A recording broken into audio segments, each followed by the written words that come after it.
मेरे bank pensioner साथियों नमस्कार। Rajesh Kumar Tyagi, Ghaziabad, bank pensioner activist, retired from central bank of India, Delhi NCR, मैं आपके सामने प्रस्तुत हूँ।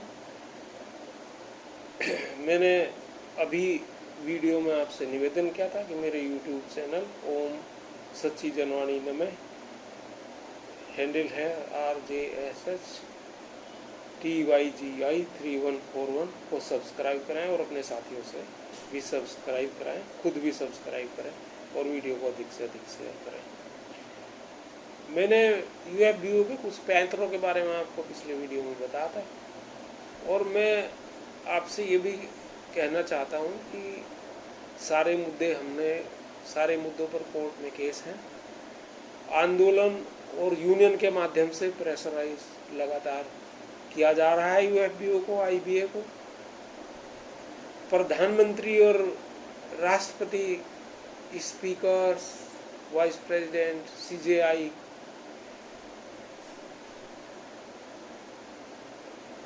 RSS चीफ, BJP चीफ और तमाम बड़े बड़े नेता और इन्फ्लुएंसर लोगों को हमने पिछले 5-6 साल में अनेकों बार संपर्क स्थापित किया है, ईमेल भेजे हैं, लेटर्स लिखे हैं और विरोधी दल वालों को भी कुछ लोगों को हमने संपर्क किए हैं और उनसे हमारे कुछ साथियों ने लेटर्स पर रिकमेंडेशन लिखवाई हैं, भेजी में, कुछ जवाब आए, कुछ नहीं आए, लेकिन कहीं ना कहीं गवर्नमेंट उन पर विचार करती रही है किसी कोने में, मन के किसी कोने में।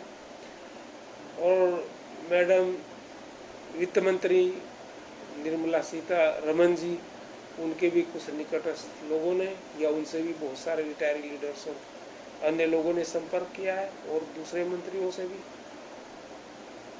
और कुछ लोगों का ऐसा बताना है हमें, उसमें सत्यता कितनी ये नहीं जानता, जो गुजरात से हैं और प्रधानमंत्री श्री नरेंद्र मोदी जी के कहीं ना कहीं संपर्क में रहे हैं या अभी वो संपर्क में हैं, वरिष्ठ लोग हैं बहुत।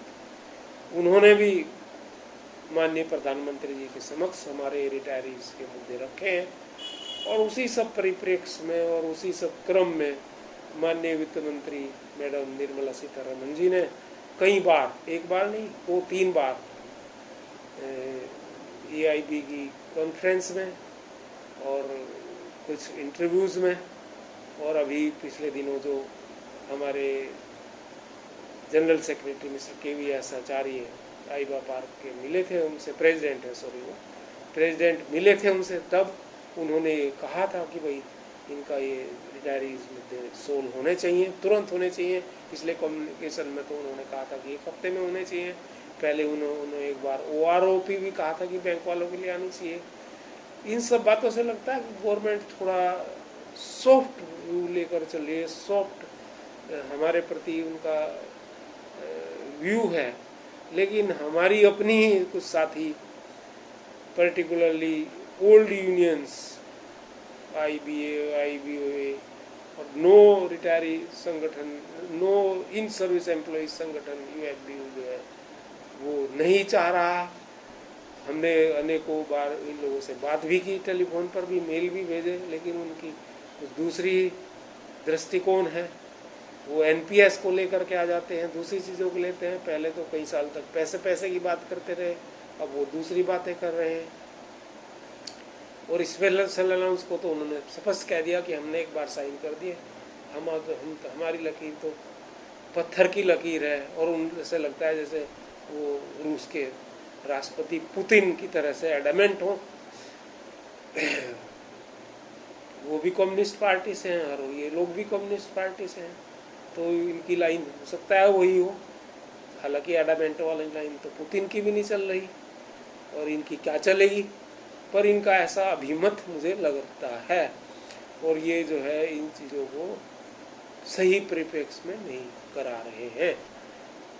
लेकिन फिर भी हमारे इशू जारी हैं, विभिन्न एक्टिविस्टों और विभिन्न बातों को लेकर के गवर्नमेंट के भी टच हैं, IBA के भी टच में हैं और कोर्ट केसेस का भी प्रेशर इन पे है। 6-10 में स्टेट बैंक की सब कमेटी जो उन्होंने फॉर्म करी है उसके बारे में बात होगी। हो सकता है उसका निर्णय आए और वो वहीं पर आए। और 10-10 में सिंगला के केस में रिजवेंडर जो उसमें दाखिल कराया है मिस्टर KVS आचार्य प्रेसिडेंट ने, वो सब भी आएगा। और 19-10 में हमारा भी केस है स्पेशल अलाउंस और पेंशन अपडेशन में। तो अक्टूबर 1 जो है एक ऐसा महीना है अक्टूबर 2023 जिसमें कई सारे डेट्स हैं। देखें उसमें क्या होता है। उम्मीद करते हैं कुछ हमारे लिए पॉजिटिव हो जाए। लेकिन 1 दिसंबर 2023 में जो DFS के निर्देश थे IEVA को कि भाई तुरंत इसको साइन करें सेटलमेंट को, वो कहीं ना कहीं UFBO के ड्रामाबाजी, AIBA की ड्रामाबाजी और UAIBA के स्प्लिट और पास्ट रिटायरी जैसी बातों की वजह से लगता है कि वो ऐसे टूल्स लेके आ रहे हैं, आगे भी लेके आएंगे और वो लंबा कर सकते हैं इसको। और इलेक्शन से पहले ना हुआ तो फिर 1-2 साल और खिंच जाएगा। ऐसा उनका तरीका पहले से ही रहा है।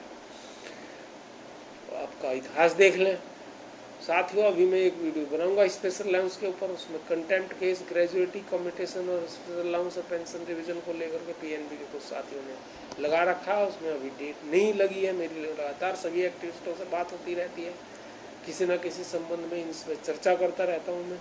तो मैं आपको इसीलिए इसी संदर्भ में मैंने आपको बताई है कि ये कहीं ना कहीं आएंगी ये बातें और बताई जाएंगी आपको। तो वो जो कंटेम्प्ट पेटिशन है उसमें वो bank of Baroda and Pilani जो एक केस है, उसके अलावा उन्होंने 10 केस और लगाए हैं। ग्रिड कॉरपोरेशन और स्टेट गवर्नमेंट का एक केस और लगा हुआ है जिसमें स्पेशल अलाउंस को और ये किसी भी पे स्केल को 2 भागों में नहीं बांट सकते कि कुछ में आपको पेंशन ना मिले और कुछ पे मिल जाए। तो ये सारे मुद्दे उसमें हैं और कहीं ना कहीं वो हम समझते हैं देर से देर हमारे फेवर में आएंगे। लेकिन वो पेंशन लागू होगा pension Punjab national bank pensioners वही। हम तो ऑलरेडी दिल्ली हाई कोर्ट में पर लोगों से मैं वो निवेदन करता हूँ कि वो इसमें रिजवेंडर दाखिल करें। मैंने कॉमरेड KVS आचार्य से भी करा था, कालिया साहब से भी करा था। लेकिन वही है कि हम लोग ऑलरेडी दिल्ली हाई कोर्ट में कई केस में हैं, स्पेशल अलाउंस पर भी हैं। तो देखें जो भी सहमति बनती है। और कम्यूटेशन का पीरियड जो 15 वर्ष है वो भी 10 या 12 वर्ष होना चाहिए। इसके लिए भी अभी कोई सहमति कोर्ट में जाने की नहीं लगी है। और ज़्यादा मुद्दा ये यूनियंस भी नहीं उठा रही, हमारी तैयारी भी नहीं यूनियन नहीं उठा रही। लेकिन हम इसको लागू कराना चाहते हैं। हम लगातार कम्युनिकेट करते रहते हैं आपके माध्यम से भी और दूसरे साथियों के माध्यम से भी। तो ये सारे मुद्दे थे। तो मैंने सोचा आज आपको थोड़ा सा मैं इसमें अपनी बात रखूं। बाकी सभी लोग वरिष्ठ जन हैं, रिटायरीज हैं, एक से एक इंटेलिजेंट हैं, एक से एक लॉ के जानकार हैं। तो मैं उम्मीद करता हूं कि आप लोग भी इस लड़ाई को आगे बढ़ाएंगे, आंदोलन करेंगे। और हमारे चैनल ओम नमः सच्ची जनवाणी को सब्सक्राइब करेंगे, वीडियो को लगातार शेयर करेंगे। वीडियो वायरल जितने ज़्यादा होंगे रिटायरीज के उतने ही गवर्नमेंट के पास चीज़ें जाएंगी। वीडियो वायरल का ये ज़माना है। धन्यवाद दोस्तों। नमन, सल्यूट, क्रांतिकारी अभिवादन सभी एक्टिविस्टों को, सभी रिटायरी लीडर्स को, सभी रिटायरी साथियों को। Thanks sir. RK त्यागी, गाजियाबाद।